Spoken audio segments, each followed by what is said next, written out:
Thank you, Johnny. Good morning, everybody. Come on, आप इससे बढ़िया कर सकते हैं। Good morning everybody. Yes.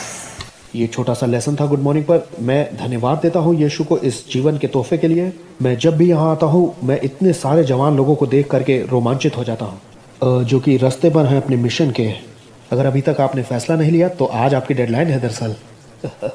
और आपको मालूम है कि ये जीवन जीना कितना अद्भुत होता है। मैंने अभी 38वां जन्मदिन मनाया है अपना, जबकि 16 की उम्र में मुझे डॉक्टर ने दिए थे सिर्फ 6 महीने जीने के लिए। मैं अस्थमा के साथ पैदा हुआ और 2 से 16 तक की उम्र में मुझे गलत दवाइयों पर रखा गया, जो कि कॉर्टिजोन एस्टेरॉइड्स की हाई डोसेस थी, जिसका नतीजा ये निकला कि 60% मेरे लंग्स खराब हो गए और मेरा इम्यून सिस्टम बिल्कुल चरमरा गया और मुझ में रोमेटॉइड अर्थराइटिस पनप गया। 12 की उम्र में मुझे एक्सीडेंटली जैवलिन लग गया था, जिससे कि मेरी स्पाइनल कॉर्ड डैमेज हो गई थी और मेरी ज़िंदगी में अब तक सब गलत ही हुआ था, ऐसा लोगों ने दरअसल कहा था। और मेरे पिता एक एरोस्पेस साइंटिस्ट होने पर ये चाहते थे मुझसे कि मैं भी उनकी तरह बनूं, और मैं परिवार के लिए एक दाग बन गया। मैं 10वीं कक्षा में स्कूल से भी निकाल दिया गया, ये बोल के कि तुम पढ़ने के लायक नहीं हो, तुम बेकार हो और तुम बेकार की चीज़ हो। इस तरह के शब्द कुछ मेरी ज़िंदगी में बोले गए लगभग 16 साल तक। जहाँ मेडिकली कहा गया कि तुम जिंदा नहीं रहोगे, वहाँ पढ़ाई, समाज और परिवार में कहा गया कि बैनी दरअसल तुम परिवार के लिए एक श्राप और शर्म का कारण हो। और कोई उम्मीद ना होने पर, ना टैलेंट, ना लाइफ होने पर मेरे अंदर कुछ भी बचा नहीं था। तो मैंने सुसाइड करने के बारे में सोचना शुरू किया 16 की उम्र में। हो सकता है यहाँ बैठकर आपको आश्चर्य हो रहा हो, आप सोच रहे हो कि बैनी क्या परमेश्वर मेरा इस्तेमाल कर सकता है मिशंस में। तो मैं ये कहना चाहता हूँ कि मेरे जैसे बहुत से बैनी हैं वहाँ जिन्हें सुसमाचार की ज़रूरत है, और आप ही उनमें से एक है जो उन तक वो गॉस्पेल शेयर करेगा। और फिर मैं अपने जीवन के निचले पड़ाव पर जब अपने आप को ख़त्म करना चाहता था, मैंने यीशु की आवाज़ को ये कहते सुना कि बैनी भले तुम बेकार कहे जाते हो, लेकिन मुझे अभी भी तुम्हारी ज़रूरत है। मैंने कहा यीशु आपको मेरी ज़रूरत क्यों है जबकि पूरी दुनिया कहती है मैं बेकार हूँ। उन्होंने कहा वो मुझे बदल कर एक नया इंसान बना देंगे। मैंने कहा ओके, मेरे पास कुछ नहीं है देने के लिए, जो कुछ है वो ये टूटी हुई ज़िंदगी है और ये ज़िंदगी के 6 महीने। उन्होंने कहा बस इतना काफ़ी है एक नया काम शुरू करने के लिए तुम्हारे अंदर। और फिर यही उन्होंने किया और मैंने अपनी ज़िंदगी यीशु मसीह को दी।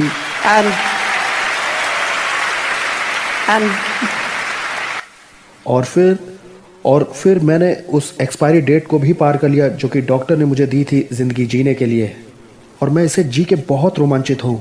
और 2006 में मैंने यीशु को पूछा कि आपकी मेरी ज़िंदगी से क्या बुलाहट है। बाइबल कहती है परमेश्वर की गति मनुष्य की गति से तेज़ है, उसके विचार हमारे विचारों से ऊँचे हैं। और मैं आपको बताता हूँ कि क्रिश्चियन लाइफ एक बहुत ही एक्साइटिंग लाइफ होती है जीने के लिए, और जो ज़िंदगी मसीह को समर्पित होती है वो बहुत ही एडवेंचरस होती है। मेरी ज़िंदगी जेम्स बॉन्ड मूवी से भी ज़्यादा थी, क्योंकि ये असलियत में है। जेम्स बॉन्ड सिर्फ एक मूवी है, मेरी असलियत में है। और 2002 में $25 पर मंथ वाईएम मिशनरी का होकर के मैंने यीशु को पूछा कि आप मेरी ज़िंदगी से क्या चाहते हैं, क्योंकि मेरा ड्रीम था कि एक कंट्री में जाऊं। उन्होंने कहा बैनी मैं चाहता हूं कि 2010 तक तुम सारे ही कंट्री में ट्रैवल कर लो। मैंने कहा जीसस ये इम्पॉसिबल है।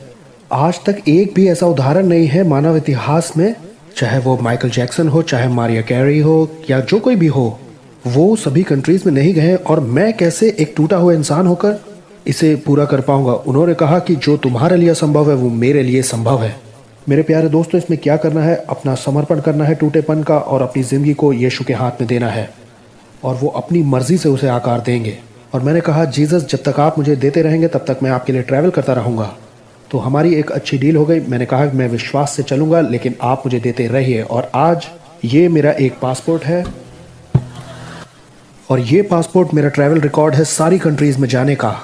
और 22 नवंबर 2010 में मैं अपने आखिरी देश में पहुंचा, पाकिस्तान में, और मैंने 6 वर्ल्ड रिकॉर्ड्स तोड़ दिए, जिसमें से एक ये था कि मैं दुनिया का सबसे पहला वो व्यक्ति था जिसने सबसे कम समय में दुनिया के सब देशों में भ्रमण किया था। 245 देश, जिसमें एंटार्क्टिका भी शामिल था, 6 साल 6 महीने और 22 दिन में। अगर यीशु अपनी महिमा के लिए मेरी ज़िंदगी का इस्तेमाल कर सकते हैं इतिहास रचने के लिए, सॉरी मैं आपकी तालियों के लिए वेट नहीं करना चाहता हूँ, मैं थोड़ा रूड नहीं होना चाहता। अगर यीशु मेरी ज़िंदगी के साथ ऐसा कर सकते हैं तो आज आपके लिए भी उनके पास एक योजना है। और वो मुझे बड़े अजीब से देशों में ले गए। उनमें से एक था नॉर्थ कोरिया। पिछले साल मैं नॉर्थ कोरिया में बुलाया गया वहाँ परफॉर्म करने के लिए किम उल-सुंग उनके फाउंडर के 100वें जन्मदिन पर। पूरी दुनिया से 834 परफॉर्मर्स चुने गए थे और मैं इकलौता एक भारतीय था जो कि अपनी कंट्री से चुना गया था। ये एक अच्छा मौका था बजाने का, लेकिन उससे बढ़ करके गॉस्पेल शेयर करने का एक बढ़िया मौका था। हाँ, अगर आप गॉस्पेल शेयर करते हैं तो ये जानने के लिए आपको नबी होने की ज़रूरत नहीं कि आप मारे जा सकते हैं। लेकिन मैं परमेश्वर के वचन से समझ चुका हूं कि अगर कोई अपना प्राण बचाना चाहेगा तो वो उसे खो देगा, लेकिन अगर कोई सुसमाचार के लिए अपनी जान देगा तो उसे पा लेगा। तो मैंने अपने पेरेंट्स को फ़ोन किया कि एक बड़ी संभावना है कि मैं नॉर्थ कोरिया में मार डाला जाऊं। तो अगर आप मुझे 17 अप्रैल तक नहीं सुनते हैं तो आपसी सहमति से ये समझ लीजिएगा कि या तो मैं पकड़ लिया गया हूँ या मार दिया गया हूँ और मैं आपको स्वर्ग में मिलूंगा, क्योंकि मेरे लिए जीना मसीह और मरना नफा था। तो मैं नॉर्थ कोरिया गया बहुत उत्साहित होकर के जीने या मरने के लिए, मसीह के लिए। और 2 जासूस मेरे पीछे लगे रहे हर एक दिन के लिए, मुझे कहना चाहिए हर एक मिनट के लिए। अगर 2 ईश्वर रहित जासूस हर समय आपके पीछे लगे रहे तो आप क्या करेंगे? आप सुसमाचार बांटेंगे, क्योंकि वो हर समय आपके साथ हैं। वो आपको छोड़ते नहीं हैं। वो आपको भूल सकते हैं लेकिन आपको छोड़ते कभी नहीं है। अब क्योंकि वो हमेशा ही आपके साथ लगे हुए हैं तो कितना बढ़िया मौका है यीशु के बारे में बात करने के लिए। वैसे आपको यीशु के बारे में बात करने के लिए नॉर्थ कोरिया जाने की जरूरत नहीं। यीशु आपके दिल में भी एक देश को डालेंगे, आप बस आज्ञाकारी होकर के हाँ कहिए उन्हें। तो मैं भी दिक्कत में आ गया, श्योर। और अगले दिन मेरी इंटरप्रेटर ने जाकर के ऑफिशियल से कहा कि बेनी तो ये कर रहा है, क्योंकि मैं उसका इस्तेमाल कर रहा था मेरी गवाही को ट्रांसलेट करने के लिए उन जासूसों के लिए। मैं बड़ी समस्या में था, श्योर मैं मर जाऊंगा, लेकिन सही दृष्टिकोण यह था कि क्या ही बड़ा मौका है ऑफिशियल्स के सामने खड़े होने का। और मैंने अपनी गवाही बताई ये जानते हुए कि मैं मारा जा सकता हूं। लेकिन अधिकारी ने मुझसे सवाल पूछा कि कैसे तुम इतना श्योर हो कि तुमने 16 में यीशु ही की आवाज सुनी थी? ये तुम्हारी खुद की कल्पना भी हो सकती है। मैंने कहा सर, मेरी खुद की कल्पनाओं ने तो मुझे खुद को मारने के लिए कहा था। वो आवाज तो यीशु ही की थी जिसने मुझे जीवन दिया और बहुतायत का जीवन दिया, और उसने भी मेरी गवाही सुनी।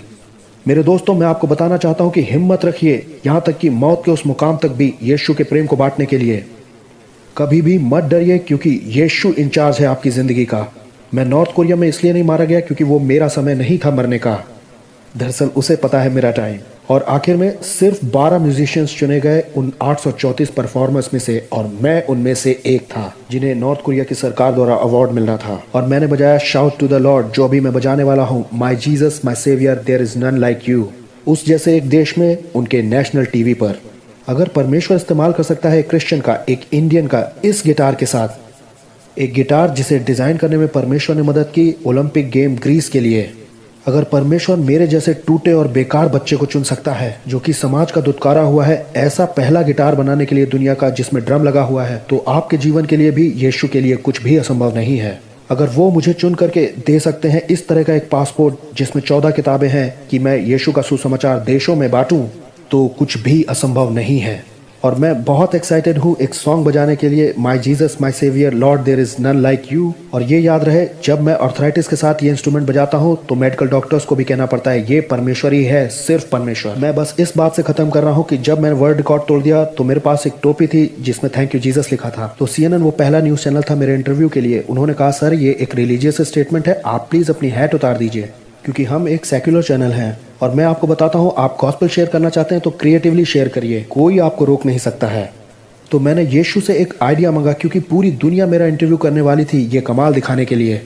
मैं बस ये चाहता था कि यीशु जाने जाए, और मैं सुसमाचार से लजाता नहीं। उन्होंने मुझे तब जिंदगी दी जब डॉक्टर्स ने मुझे 6 महीने दिए थे। उन्होंने मुझे सुरक्षा दी, उन्होंने एक खूबसूरत भविष्य दिया। कैसे मैं यीशु को छुपा सकता था? नहीं, ये तो पाप होता अगर मैं यीशु को सिर्फ अपने तक ही सीमित रख लेता। तो उन्होंने मुझे एक खूबसूरत आइडिया दिया कि मैं ये एक नई हैट बनाऊं, और मेरी हैट पर लिखा है कि थैंक यू जीसस, मैं एक भारतीय हूं। अब ये एक धार्मिक वाक्य नहीं है, ये एक देशभक्ति का वाक्य है। और तब किसी ने मुझे रोका नहीं, और आपको मालूम है कोई मुझे इन चीजों को पहनने से रोक नहीं सकता है। यहाँ तक कि न्यूज़ चैनल भी आकर के कहते हैं कि ये आपकी हैट पे क्या लिखा हुआ है। मैंने कहा मुझे इंडियन होने पर गर्व है। कैमरामैन ने कहा कि इसके हैट का भी एक क्लोजअप लेते हैं। और यूनाइटेड नेशंस में कहा गया कि तुम यीशु के बारे में शेयर नहीं कर सकते। मैंने कहा फाइन, लेकिन मैं अपनी टोपी पहनूंगा जो यीशु के बारे में हमेशा बात करती है। मेरे दोस्तों, अगर सचमुच आप यीशु के बारे में बात करना चाहते हो तो कोई आपको रोक नहीं सकता है। तो बहाने मत बनाइए, आगे बढ़िए, क्योंकि वो क्रूज पर गया ताकि वो आपको पाप से छुड़ाए और आपको अनंत जीवन दे। मैं यीशु को खुद तक छुपा कर नहीं रख सकता। तो my Jesus my saviour there is none like you आपके लिए।